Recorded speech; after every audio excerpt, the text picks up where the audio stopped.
नई दिल्ली के विज्ञान भवन में आयोजित बीएसएफ अलंकार समारोह 2026 में केंद्रीय गृह मंत्री अमित शाह ने सीमा सुरक्षा बल के वीर जवानों और अधिकारियों को उनके उत्कृष्ट सेवा, साहस और राष्ट्र के प्रति समर्पण के लिए सम्मानित किया। समारोह के दौरान विभिन्न पदकों और अलंकारों से सम्मानित किए गए कर्मियों की उपलब्धियों को सराहा गया।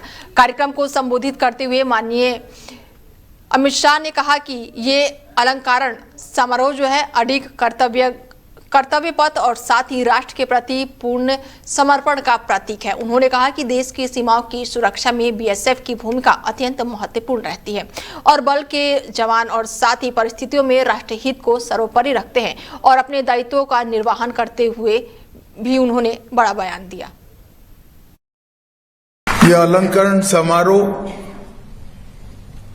एक प्रकार से अडिग निष्ठा, कर्तव्यपरायणता और राष्ट्र के प्रति पूर्ण आपका जो समर्पण है, इसका प्रतीक है। सबसे पहले मैं स्थापना से अब तक 65 से 2026 तक सीमा सुरक्षा बल के जिन जवानों ने अपनी अप्रतिम देशभक्ति और कर्तव्यपरायणता का प्रदर्शन करते हुए अपना सर्वोच्च बलिदान दिया है, वो सभी 2000 से ज्यादा जवानों को मनपूर्वक श्रद्धांजलि और आदरपूर्वक नमन करना चाहता हूं। मित्रों, आज मेरे लिए भी एक प्रकार से गौरव का विषय है कि विश्व के सबसे बड़े सीमा सुरक्षा बल के अलंकरण समारोह और उसके स्थापक श्री रुस्तम जी की स्मृति व्याख्यान में उपस्थित होने का मुझे मौका मिला है। दिल्ली में राजनीतिक गतिविधियां तेज हो गई हैं और इसी क्रम में पश्चिम बंगाल के मुख्यमंत्री शुभेंदु अधिकारी केंद्रीय रक्षा मंत्री राजनाथ सिंह के आवास पर पहुंचे, जहां दोनों नेताओं के बीच महत्वपूर्ण मुलाकात होने की संभावना जताई जा रही है। खबरों की माने तो इस बैठक में पश्चिम बंगाल से जुड़े विकास कार्यों, सुरक्षा मामलों, केंद्र और राज्य के बीच समन्वय और विभिन्न प्रशासनिक विषयों पर चर्चा हो सकती है। हालांकि बैठक के एजेंडे को लेकर अभी तक कोई भी आधिकारिक जानकारी सामने नहीं आई है। मुख्यमंत्री बनने के बाद से शुभेंदु अधिकारी के दिल्ली दौरे को राजनीतिक दृष्टिकोण से बेहद ही महत्वपूर्ण माना जा रहा है। माना जा रहा है कि राष्ट्रीय राजधानी में उनके विभिन्न केंद्रीय मंत्रियों और वरिष्ठ नेताओं से मुलाकात हो सकती है। राजनीतिक विशेषज्ञों का मानना है कि रक्षा मंत्री राजनाथ सिंह के साथ ये मुलाकात राज्य और केंद्र के बीच सहयोग को मजबूत करने के साथ साथ कई महत्वपूर्ण मुद्दों पर भी विचार विमर्श किया जाएगा। वहीं तिरुवनंतपुरम में केरल के मुख्यमंत्री वी.डी. सतीशन ने नवनिर्वाचित विधानसभा अध्यक्ष को उनके कार्यालय में शिष्टाचार उनसे मुलाकात की और ये मुलाकात विधानसभा अध्यक्ष पद पर उनके चयन के बाद हुई है, जिसका राज्य की राजनीति और सांसदीय परंपराओं के लिहाज से महत्वपूर्ण माना जा रहा है। बैठक के दौरान दोनों नेताओं के बीच विधानसभा की कार्रवाई के सुचारू संचालन, लोकतांत्रिक प्रक्रिया को मजबूत बनाने और जनहित से जुड़े विभिन्न विषयों पर चर्चा होने की जानकारी सामने आई है। मुख्यमंत्री ने राधाकृष्णन की विधानसभा अध्यक्ष चुने जाने पर शुभकामनाएं दी और उनके सफल कार्यकाल की कामना की। नवनिर्वाचित अध्यक्ष राधाकृष्णन ने भी सदन की गरिमा, निष्पक्ष और लोकतांत्रिक मूल्यों को बनाए रखते हुए सभी दलों के सहयोग से काम करने की प्रतिबद्धता व्यक्त की। उन्होंने कहा कि विधानसभा लोकतांत्रिक व्यवस्था का बेहद ही महत्वपूर्ण स्तंभ है और सदन की कार्रवाई को नियम और परंपराओं के अनुरूप संचालित करना उनकी प्राथमिकता होगी। वहीं मध्य प्रदेश सरकार ने चर्चित ट्विसा शर्मा मौत मामले की जांच सीबीआई से कराने की सिफारिश कर दी है। मामले को लेकर लगातार उठ रही मांगों और जनहित को ध्यान में रखते हुए राज्य सरकार ने ये महत्वपूर्ण फैसला लिया है। सरकार का कहना है कि मामले की निष्पक्ष, पारदर्शी और व्यापक जांच सुनिश्चित करने के उद्देश्य से सीबीआई जांच की मांग की गई है और अब इस संबंध में आवश्यक औपचारिक प्रक्रिया पूरी की जाएगी, जिसके बाद से जांच जो है केंद्रीय एजेंसी को सौंपी जा सकती है। ट्रिशा शर्मा की मौत के बाद से मामले को लेकर कई सवाल उठने लगे हैं और विभिन्न संगठनों और परिजनों की ओर से भी स्वतंत्र एजेंसी से जांच कराने की मांग की जा रही है। और इसी बीच राज्य सरकार ने मामले को गंभीरता से लेते हुए सीबीआई जांच की सिफारिश करने का निर्णय लिया। अधिकारियों के अनुसार सीबीआई जांच से मामले से जुड़े सभी तथ्यों और परिस्थितियों की गहनता से पड़ताल हो सकेगी और घटना के वास्तविक कारणों का पता लगाने में मदद लगेगी। सरकार ने कहा कि दोषियों के खिलाफ कानून के अनुसार सख्त कार्रवाई सुनिश्चित की जाएगी। फिलहाल मामले में आगे की प्रक्रिया और केंद्र सरकार की मंजूरी के बाद सीबीआई जांच जो है वो शुरू की जाने की संभावना है। इस फैसले के बाद से मामले के निष्पक्ष जांच को लेकर उम्मीदें बढ़ गई हैं। मध्य प्रदेश हाईकोर्ट के आदेश के बाद से धार स्थित भोजशाला मंदिर में शुक्रवार सुबह विशेष पूजा अर्चना और आरती संपन्न कराई गई। देवी सरस्वती को समर्पित इस ऐतिहासिक स्थल पर बड़ी संख्या में श्रद्धालु पहुंचे और धार्मिक अनुष्ठानों से भाग लिया। पूजा के दौरान मंदिर परिसर में भक्ति और श्रद्धा का वातावरण देखने को मिला। अदालत के निर्देशों के अनुपालन में प्रशासन ने भोजशाला परिसर में व्यापक सुरक्षा व्यवस्था की थी। मंदिर परिसर और आसपास के क्षेत्रों में अतिरिक्त पुलिस बल तैनात किया गया, जबकि प्रवेश और निकास मार्गों पर भी कड़ी निगरानी रखी गई। हाईकोर्ट के आदेश के बाद से शुक्रवार को भोजशाला परिसर में नमाज की अनुमति नहीं दी गई। प्रशासन ने न्यायालय के निर्देशों का पालन सुनिश्चित करने के लिए सभी आवश्यक इंतजाम किए और पूरे घटनाक्रम में लगातार नजर बनाए रखी गई है। अधिकारियों के अनुसार धार्मिक आयोजन शांतिपूर्ण ढंग से संपन्न हुआ है और कानून व्यवस्था पूरी तरह से नियंत्रण में रखी गई है। खबरों में आगे बढ़ते हैं और दिल्ली दंगे 2020 के आरोपी उमर खालिद को दिल्ली हाई कोर्ट ने बड़ी राहत दी है। उमर खालिद को अपनी मां की सर्जरी के लिए 3 दिन की अंतरिम जमानत मिली है और जिसके तहत वो बाहर आ सकेंगे। जानकारी के लिए बता दें कि दिल्ली दंगा मामला में उमर खालिद पर यूएपीए के तहत केस दर्ज किया गया था और जस्टिस प्रतिभा एस सिंह और साथ ही जस्टिस मधु जैन की बेंच ने आदेश दिया है कि उमर खालिद 1 जून 2026 से लेकर 3 जून 2026 तक सशर्त जेल से बाहर आ सकेंगे। उमर खालिद ने अपनी याचिका में 15 दिनों की जमानत की मांग की थी। खालिद का कहना था कि उनके अपने चाचा जो है उनकी रस्म में शामिल होना है और अपनी मां की सर्जरी के लिए भी उन्हें जाना है। सर्जरी जो है वो 2 जून को होनी है और ट्रायल कोर्ट ने बीते 19 मई को उमर खालिद की याचिका खारिज कर दी थी, जिसके बाद से उन्हें हाई कोर्ट में फैसले को चुनौती दी है और सीनियर एडवोकेट ने उमर खालिद के पक्ष में कहा है कि उन्हें पहले भी अपनी बहन की शादी के लिए अंतरिम जमानत दी जा चुकी है। वहीं दिल्ली पुलिस के वकील का कहना था कि खालिद की मां की सर्जरी छोटी है और उनका ख्याल रखने के लिए उनकी बहनें भी हैं। यूपी और पश्चिम बंगाल के बाद से दिल्ली की बीजेपी सरकार ने भी बकरीद पर गाइडलाइन जारी कर दी है। दिल्ली में भी सड़कों और गलियों में कुर्बानी पर रोक लगाई गई है। कुर्बानी केवल वैध जगहों पर ही की जा सकेगी। इसके अलावा बकरीद पर गौवंश, गाय, बछड़ा, ऊंट और अन्य प्रतिबंधित जानवरों को कुर्बानी करने पर सख्त कार्रवाई की जाएगी। दिल्ली सरकार के मंत्री कपिल मिश्रा ने बकरीद पर दिल्ली सरकार की गाइडलाइंस जारी की है। उन्होंने बताया कि बकरीद पर गौवंश, गाय, बछड़ा, ऊंट और अन्य प्रतिबंधित जानवरों की कुर्बानी पूरी तरह से गैर कानूनी है। ऐसा करने वालों पर आपराधिक मुकदमे दर्ज किए जाएंगे। उन्होंने कहा कि सार्वजनिक जगहों जैसे कि गली, सड़कों पर कुर्बानी की अनुमति नहीं है। ऐसा करने पर कानूनी कार्रवाई की जाएगी। मंत्री ने आगे कहा कि बकरीद पर कुर्बानी के बाद से सीवर और नाली या फिर सार्वजनिक जगहों पर कचरा डालना पूरी तरह से प्रतिबंध है। कुर्बानी सिर्फ वैध स्थलों पर ही की जा सकेगी और इस गाइडलाइन का उल्लंघन करने पर पुलिस और दिल्ली सरकार के विकास मंत्रालय को सूचित कर सकते हैं।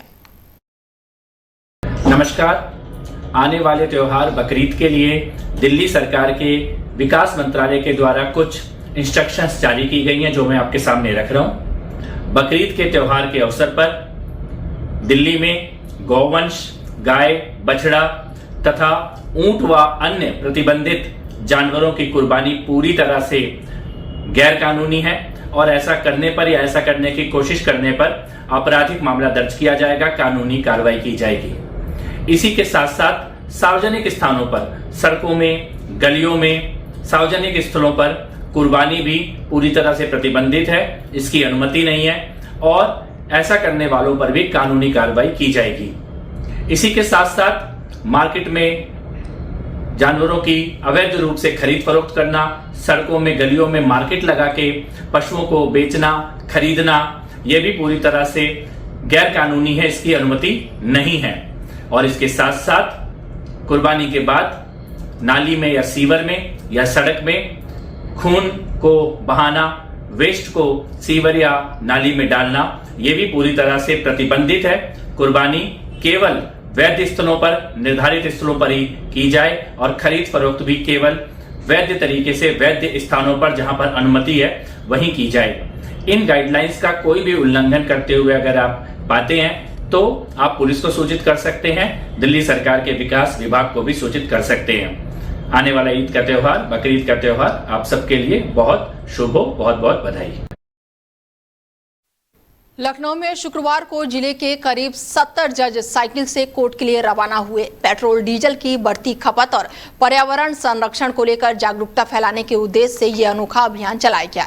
जिला जज मलखान सिंह के नेतृत्व में शुरू हुई इस कार्यक्रम को हाईकोर्ट के जस्टिस राजेश सिंह ने हरी झंडी दिखाकर रवाना किया। जिला जज मलखान सिंह के डालीबाग स्थित आवास पर सभी जज इकट्ठा हुए और जिला जज के नेतृत्व में सभी जज सुबह 9 बजे साइकिल से कोर्ट के लिए निकले और इस दौरान सभी जजों ने आम लोगों को ईंधन बचत और पर्यावरण संरक्षण का संदेश दिया। लखनऊ हाईकोर्ट के जस्टिस राजेश चौहान ने इस अभियान की शुरुआत हरी झंडी दिखाकर की।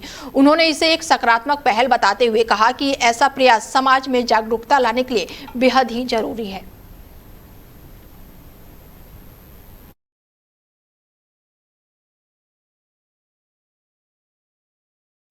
वहीं डोडा जिले में मौसम ने अचानक से ही करवट लेते हुए पूरे इलाके का मिजाज बदल दिया है। पिछले कई दिनों से जारी भीषण गर्मी और उमस से परेशान लोगों को आखिरकार बड़ी राहत मिली है, जब आसमान में घने बादल छा गए और देखते ही देखते तेज बारिश शुरू हो गई। बारिश के साथ साथ तेज हवाओं और बिजली की चमक ने पूरे क्षेत्र को एक अलग ही मौसम का माहौल में तब्दील कर दिया। अचानक हुई इस बरसात ने तापमान में उल्लेखनीय गिरावट दर्ज कराई, जिससे लोगों को गर्मी से बड़ी राहत महसूस हुई। दिन भर तपिश झेल रहे स्थानीय लोग बारिश की ठंडे फुहारों में सुकून का अनुभव करते हुए नजर आए। तेज हवाओं के कारण कई जगहों पर पेड़ों की शाखाएं हिलती रही और मौसम पूरी तरह से सुहावना हो गया। लंबे समय से गर्मी से परेशान लोगों के लिए ये बारिश किसी राहत से कम नहीं रही। बच्चे और युवा भी मौसम का आनंद लेते दिखे। वहीं खेतों और हरियाली को भी इस बारिश से फायदा मिलने की उम्मीद है। हालांकि खराब मौसम के चलते कुछ जगहों पर सामान्य जनजीवन पर हल्का असर भी देखने को मिला। कुछ जगहों पर आवागमन में असुविधा हुई, लेकिन इसके बावजूद भी अधिकतम लोगों ने इस बारिश को गर्मी से राहत देने वाला सकारात्मक बदलाव बताया। मौसम विभाग ने पहले ही अलर्ट जारी करते हुए लोगों को खराब मौसम के दौरान सतर्क रहने की सलाह दी है। साथ ही बिजली चमकने और तेज हवाओं के समय सुरक्षित स्थान पर रहने की अपील भी की है, ताकि किसी भी तरह की अनहोनी से बचा जा सके।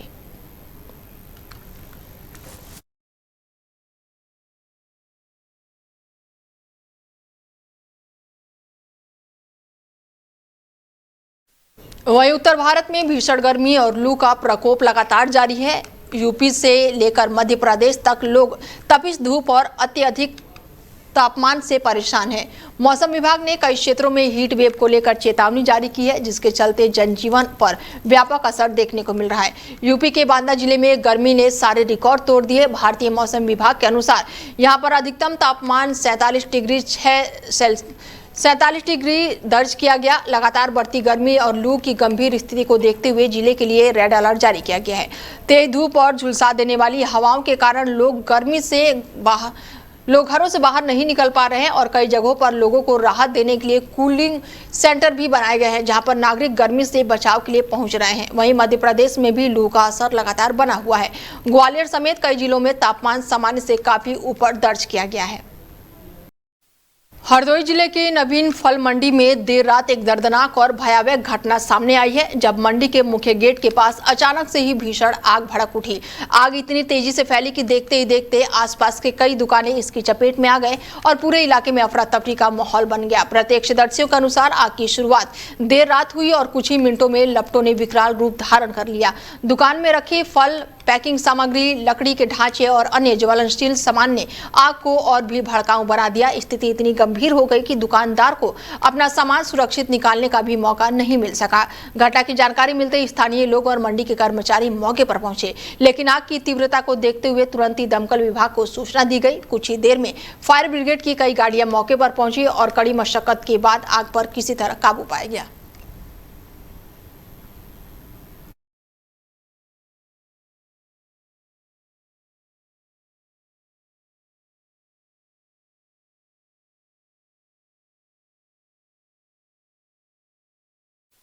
दिल्ली के पूर्वी इलाका त्रिलोकपुरी स्थित संजय लेक में बड़ी संख्या में मछलियों के मृत पाए जाने की जानकारी निकलकर सामने आई है। स्थानीय लोग और प्रशासन में चिंता का माहौल बना हुआ है। झील के विभिन्न हिस्सों में पानी की सतह पर बड़ी तादाद में मरी हुई मछलियां तैरती हुई दिखाई दी, जिसके बाद से संबंधित विभाग को इसकी सूचना दी गई। घटना की जानकारी मिलते ही प्रशासन और संबंधित एजेंसियों की टीम मौके पर पहुंची और झील से मृत मछलियों को निकालने का अभियान शुरू कर दिया। कर्मचारियों द्वारा मछली के शव को पानी से बाहर निकालकर सुरक्षित तरीके से गड्ढे में दफनाया जा रहा है, ताकि दुर्गंध फैलने और किसी प्रकार के स्वास्थ्य संबंधित खतरों से बचा जा सके।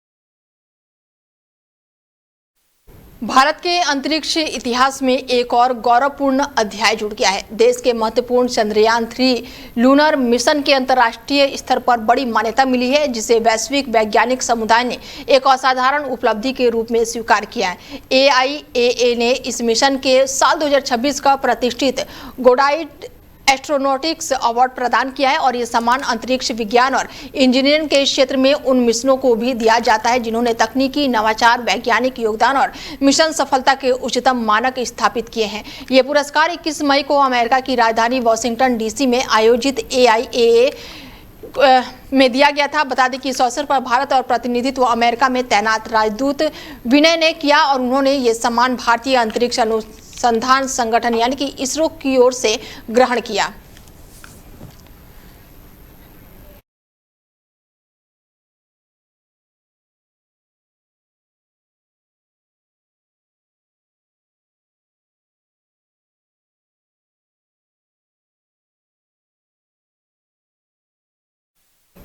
जबलपुर के IITDM ने चल रहे NCC कैंप के दौरान एक अप्रत्याशित स्थिति सामने आई है, जब प्रशिक्षण में शामिल कुछ छात्र अचानक से ही अस्वस्थ हो गए और ये घटना कैंप परिसर में उस समय हड़कंप का कारण बन गया, जब एक के बाद एक कई छात्रों ने कमजोरी, चक्कर और उल्टी जैसी शिकायतें करनी शुरू कर दी। सूचना मिलते ही संस्था प्रशासन तुरंत ही सक्रिय हुए और मौके पर मेडिकल टीम को बुलाया गया। स्थिति को गंभीरता को देखते हुए स्थानीय पुलिस भी मौके पर पहुंची और हालातों का जायजा लिया।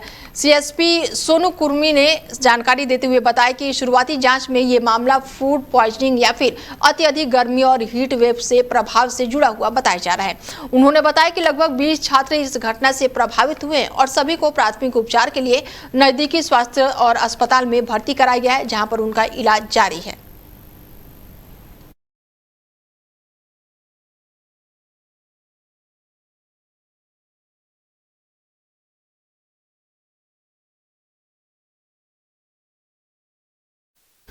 हरियाणा के गुरुग्राम में सेक्टर 112 द्वारका के पास एक प्लास्टिक वेस्ट प्लांट में अचानक से ही भीषण आग भड़क उठी और आग लगते ही इलाके में अफरा तफरी का माहौल बन गया। दूर दूर तक आग के काले धुएं दिखाई देने लगे।